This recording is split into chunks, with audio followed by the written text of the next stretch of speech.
Et à présent, je donne la parole à Cheikh Don Miskin, qui est président et directeur de l'École de la Réussite, membre et fondateur du comité.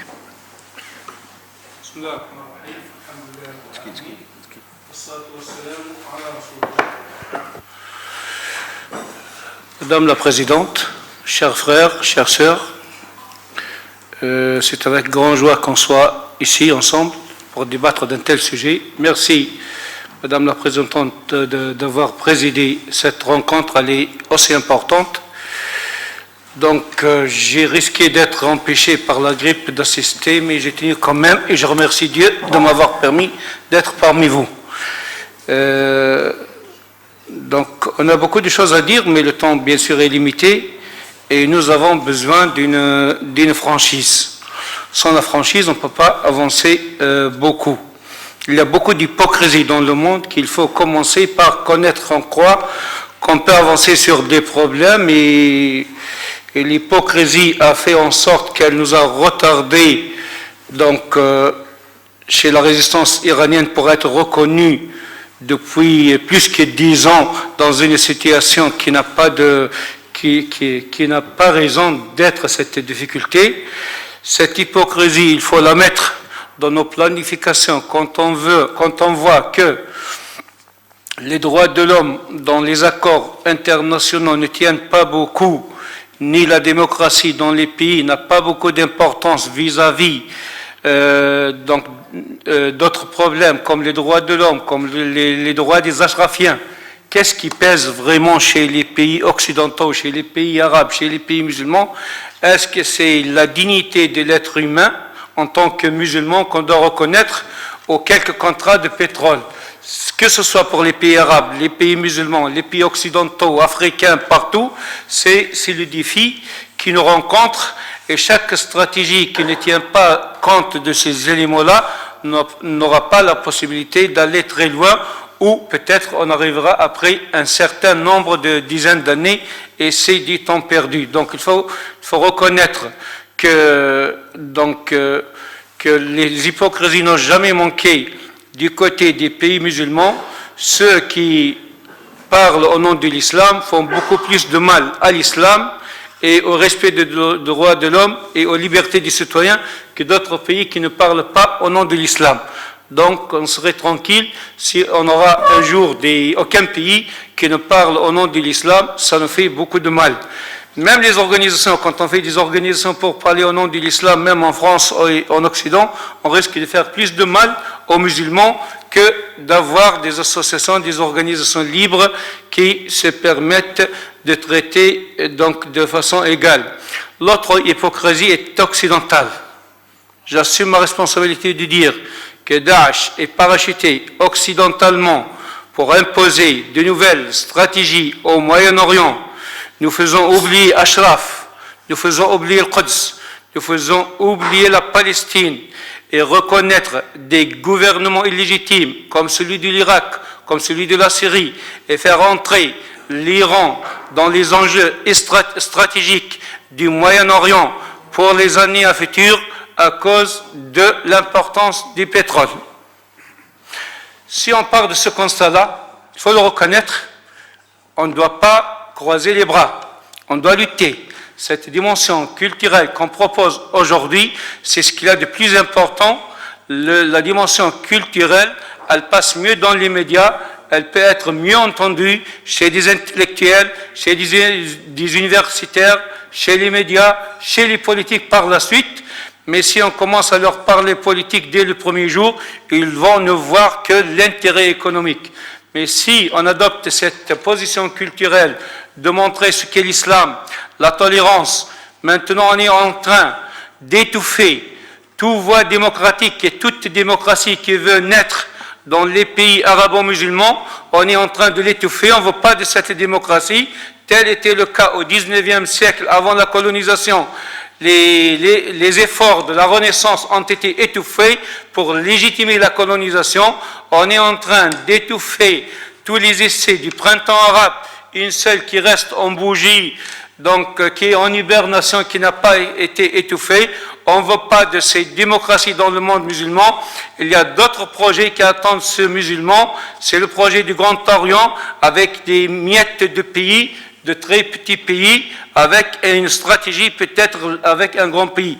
Donc on ne va pas trop entrer dans la politique, mais pour nous, la dimension culturelle pour montrer le vrai visage de l'islam, elle est utile et on doit se battre, ça fait partie de notre identité, de notre foi, ça fait partie de l'intérêt des droits de l'homme chez nous et dans le monde entier. Donc ce que nous envisageons faire aujourd'hui, il est très important et ça nous permet d'aller plus vite et de parler à des gens avec lesquels on ne peut pas atteindre seulement avec des propositions politiques. Donc c'est une nouvelle en fait planification qui remplace petit à petit les accords de Sykes-Picot en 1917 pour une nouvelle répartition géographique dans le Moyen-Orient. Donc il ne faut pas se disperser et nous ne tombons pas dans les pièges de ce parachutage. Donc les talibans ont été parachutés en 24 heures, ça devient une force qui peut faire battre des pays, c'est impossible.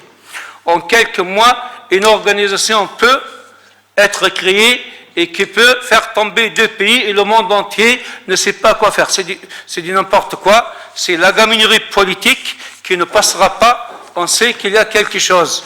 Bon, on a payé pour cette franchise, on payera toujours, mais ce qui est essentiel pour nous, donc cette dimension culturelle, oui, mais il ne faut pas se dissiper, il ne faut pas oublier, ce comité ne doit pas oublier le problème d'Ashraf, il peut être élargi pour liberté, pour les femmes musulmanes en Iran, mais on ne doit pas trop disperser sur les problèmes mondiaux. Quand on veut tout faire, on ne fera rien du tout. Donc restons sur nos principes. Donc j'ai visité une fois l'église des franciscains à Orsay, dans le sud de Paris. Ils ont un séminaire pour étudier l'islam. Et j'ai demandé au prêtre que je connais, qu'est-ce que vous avez étudié le matin? Il m'a dit, le matin, on a passé toute la matinée pour étudier un hadith du prophète de l'islam, sallallahu alayhi wa sallam. C'est quoi? La yu'minu ahadukum hatta yuhibba li akhihi ma yuhibbu li nafsihi. Il n'est croyant celui qui n'aime pour son frère ce qu'il aime pour lui-même. Il m'a dit, on n'a pas l'équivalent de ce hadith chez nous au christianisme. Ça a attiré notre attention, on est en train de l'étudier. Rappelons-nous pour ce hadith aussi qu'on est en train de citer toujours dans nos discours de mosquée. On ne peut se considérer de vrais croyants que si on sent la souffrance de nos frères, de nos sœurs musulmans, où qu'ils soient dans le monde entier. On voit que le fait de réfléchir à la souffrance d'Ashraf et à la souffrance de liberté et à d'autres souffrances dans le monde entier, à la souffrance de l'Aqsa, jour et nuit.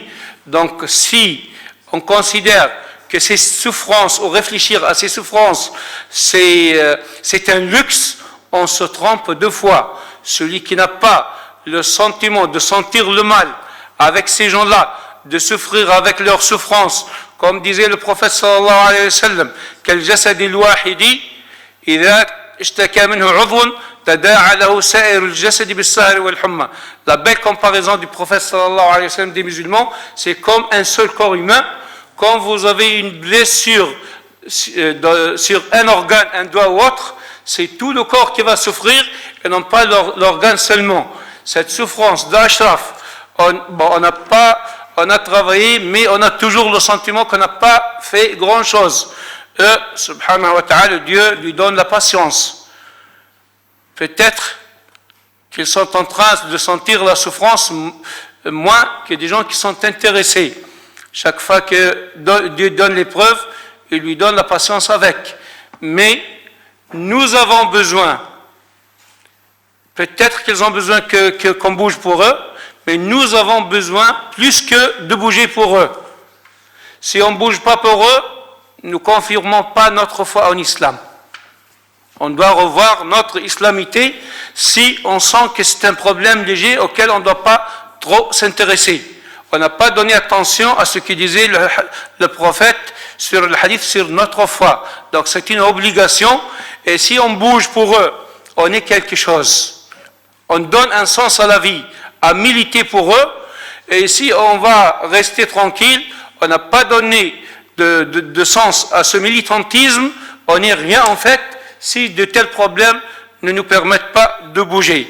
Donc ma première demande est de raviver donc ce problème-là et de ne pas le laisser éterniser. Et si vous avez fait, et merci, vous avez fait avancer la cause des Moudjahidines dans les instances européennes, américaines, des droits de l'homme, c'est une bonne chose, mais il nous reste un blocus au niveau des Nations Unies. Et je propose que nous voyons 10 lettres, 10 000 lettres, 20 000 lettres.